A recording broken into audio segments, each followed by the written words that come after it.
shirt. Yes, ito ang aking very chill, very relaxed na pambahay. Minsan pinang-aalis ko rin to, honestly. Pero ayun, very chill lang ang video natin ngayon. Get ready with me while talking about my 2020 dreams, goals, resolutions, and plans. Noong 2019, gumawa ako ng resolutions video, something, mga promise ko sa sarili ko, gano'n. Pero wala akong plan talaga. Gusto ko yung nakaplano talaga, na organize, yung meron akong action plan and everything. Pero anyway, ayun, mag-start tayo using my M+ cream. Very excited ako i-share sa inyo kasi as in sobrang laking savings, as in 50% off. Itong i-share ko sa inyo. Guys, you can get the 30 ml M+. Hindi ito yon kasi 50 ml to, pero yung medyo maliit, mga ganyan. 30 ml nito, super face cushion and 1 mercy tint for 1,900. Nakalimutan ko kung magkano yun. 1,900 lang. Ayun lang pala yun. 1,900 pesos. Guys, tatlo na to. Kung bibili nyo to individually, aabot yan ng mga 3,800. For 1,900 pesos, meron ka ng M+ na 30 ml. Super face cushion. Meron ka ng mercy tint, isang mercy tint, at 2 pieces, 1 piece na lang yung maleka mask ko kasi nagamit ko ng isa, pero 2 pieces ng M+ mask.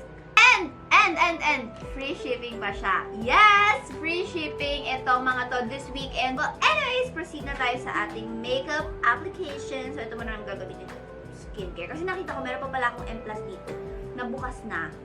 Ayan, kaya ito na lang muna yung ginagamit ko. Hindi ko na muna ginagamit yung aking vitamin C serum from Claire's. Since nag-work ito perfectly with Superface. A little backstory dito sa Superface. Ayoko talaga siya nung una. Kasi ang kapal niya sa face ko. Yun pala kasi gumamit ako ng primer underneath. At that time, ito yung ginagamit kong skincare lang. Yung M+. Yung number 9 lang na cleanser at saka itong M+. I love it right now. Okay, so let's talk about my resolution for 2019. Sinulat ko talaga siya, guys, dito sa aking iPad para clear ko masasabi sa inyo, no? Para hindi ako pa ulit-ulit. So, for my channel, itong YouTube channel ko, guys, wala ko naman ako specific goal. Pagdating sa number, oh my gosh, ubos na rin yung yung Superface ko, paubos na siya. Wala naman ako specific goal sa number of subscribers kasi though, oo, malaking achievement yun. Like, 300 na tayo ngayon, diba? Ma-reach natin yung 500k, gano'n. Malaking achievement yun, pero hindi ko yun iniisip talaga. Mas gusto ko yung mag-build ako ng more connection with you guys. Oo, achievement siya, pero number like yun for me. Gusto ko yung tinatreasure niyo talaga ako. Charot! Gusto ko yung yung magkakalapit tayong lahat. Ganon. Through that, syempre, given na magpuproduce ako ng quality, relevant videos. And this year, mas marami kayong makukuhang drugstore makeup reviews from me this 2020. And also, gagawin ko na mga videos na nire-request nyo sa akin. So, marami nagre-request sa inyo na gumawa ka ng seafood mukbang, ganyan. Natatakot ako kasi hindi naman fireproof yung table ko. At naiiyak ako mag-film sa kusina namin kasi ang gulo. So, gusto ko lang mag-build ng better relationship. Better relationship with you guys. Ayun. Tapos, number 2, I will invest in myself. Hindi ko na sasabihin na self-love. Ganon. Kasi pag sinabi kong self-love, sobrang broad ng self-love. At nagsimula na ako sa aking self-love journey. Though meron pa rin ako mga sad episodes in life, hindi yun mawawala. Pero, you know, I'm getting there sa self-love kinemerlu. So this 2020, hindi na self-love ang itatitle ko sa aking goal. Gusto ko na mag-invest sa sarili ko. Like, going to the gym. Mag-gym na ako ulit, guys. Nag-stop ako kasi this year. Actually, nag-stop ako mag-gym. Nakalimutan ko na what month ako nag-stop. Pero, nag-stop ako ng mid ng year na to. So, babalik na tayo sa gym ulit. And more makeup therapies for me. Kasi diba, napanood nyo ba yung video ko? Yung makeup therapy video ko, guys. Sobrang dalang kong nagawa yun this 2019. So, mapaparami yun this 2020. And journaling. Kasi gusto ko talaga mag-journal, guys. Sobrang nakakawala siya ng stress. Sobrang nakakaaliw. Like, cross-stitch. Nagko-cross-stitch kami ng boyfriend ko. Hindi pa namin tapos. Pero, yung mga ganong things, na kapag sad ka or kapag bored ka, kapag lonely ka, ganyan, marami ka naiisip na negative thoughts, yung mga takas mo sa mundo. Also, sa investing sa aking sarili, mag-enroll ako sa mga seminars and workshops. Yung mga gusto ko, like calligraphy, makeup, ano pa ba? Sinulat ko yun dito eh. Ay, nawala. Hindi ko sinulat. Mga photography class, mga crafty. Gusto ko yung gano'n para may natututunan naman ako bago. Alam niyo yun? Kasi, di ba nga, gumraduate na ako, tapos nag-work ako, tapos ngayon wala akong ginagawa, dito lang ako sa bahay, nagbe-video. So, na-stuck na yung utak ko. Tapos, feeling ko bumubobo ako everyday. feeling ko nagde-deteriorate yung yung brain ko. Kaya kailangan ko ulit mag-ganon. Kailangan gumana ulit yung utak ko next year. Also, para maka-help sa aking mental health, basta yung para hindi na ako masyado sad, gagawa ko ng gratitude journal and jar. Actually, meron na akong gratitude journal. Itong gratitude journal ko, yung 366 na journal from National Bookstore. Marami akong journal na gagawin for this year. Magsusulat ako everyday ng at least 5 things na grateful ako for that day. Gusto ko at least 5 para talagang maano ko yung isip ko na ay, sumaya ako kasi nagising ako, ganyan. Sumaya ako kasi ang sarap ng ulam, menudo, sinigang, ganyan. Ganon! And gagawa rin ako ng gratitude jar. So, yung gratitude jar, doon nakalagay. Guys, gagamitin ko na pala yung aking Mercy in shade V2 Jack Rose. Gratitude jar, doon ko naman ilalagay yung mga big achievements na I'm grateful for. Kasi ang gandang tignan, yung meron akong jar, tapos by the end of 2020, puno ko yung jar. Alam mo yun? Like, ang dami ko na-achieve in life. Yun kasi yung pag nasasad ako, yun yung iniisip ko na andyan ka lang, wala ka na-achieve in life, ganyan. Yung mga friends mo andun na, ikaw andyan ka pa rin, ganon. So, with that jar, parang ayon ang representation na may ganap yung buhay ko, na hindi dapat ako sad kasi dapat makontento ako sa buhay ko. Ganon! Next one ay declutter and donate.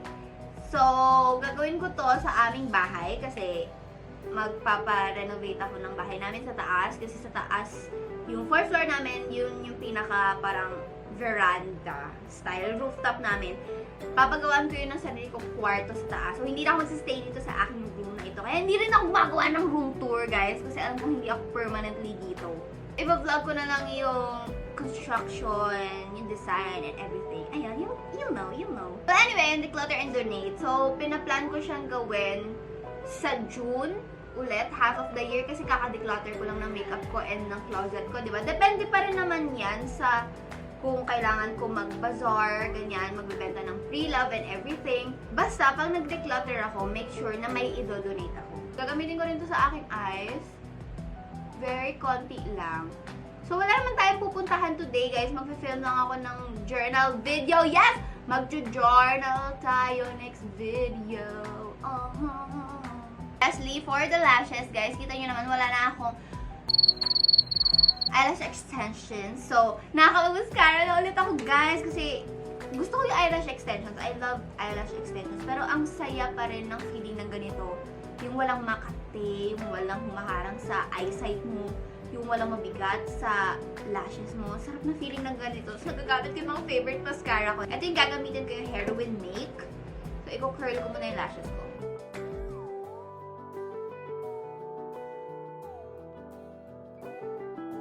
So guys, iniisip ko, bakit parang may kulang sa mukha ko?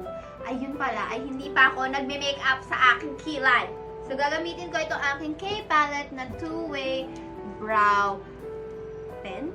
Ito may liquid siya and then may powder siya dyan. So gagamitin ko muna yung pen side. If i-fill ko lang ang aking brows using hair-like strokes. Yes, gusto niyo yun? Super love ko tong pang kilay na to, guys. Kasi nga, ang natural niyang tignan sa kilay. Yung parang pang model, ganon, pang editorial brows. And lastly, isa-set ko ang aking face using my Squad Cosmetics new favorite powder. I am in the shade Warm Beige. Gagamitin ko muna yung sponge for my under eyes. So, hindi naman ako nag-concealer, kaya kailangan ko ng additional coverage sa aking under eyes. And my favorite powder brush. Kalat ko lang para hindi siya mag-get. Guys, nakakatawa. Tinrim ko yung bangs ko nung isang araw at tinan nyo, hindi siya pantay-pantay. Hindi siya pantay-pantay! Pero actually, nakakita na ako, like for some reason, ang cute niya tingnan na hindi siya pantay-pantay. Pero at the same time, ang gulo niya. Like halatang hindi ko ma-manage ang aking life. Okay, so binaban ko lang yung hair ko. Kasi meron ng 3 tao nagsabi sa akin na gusto daw nila kapag naka-bun ako, tapos naka-bangs ako. So, magpa-bun tayo today. Ayan. Tchanan!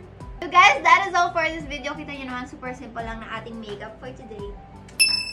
Yes, so mag-film na ako ng videos ko. And thank you guys so much for watching this video. Thank you so much for sticking with me this 2019. Thank you so much hanggang ngayon. Pinapanood niyo pa rin yung video ko. And I hope napanoorin niyo pa rin ako for the years to come. Oh, charot!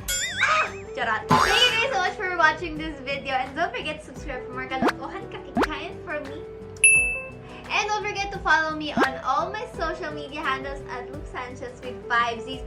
Don't forget to like this video if you like it and comment anything sa comment section below. Comment anything kung anong plano nyo this 2019, ganyan, para mapag-usapan natin kung anong goals nyo, kung anong gusto nyo baguhin sa sarili nyo, ganyan. Ayun, all about resolutions and new life. Charot! I hope you guys have a great new year with your family and your friends and your kamag-anak. Ay, family lang pala. I thank you guys so much for watching this video and I will see you on my next one. Bye!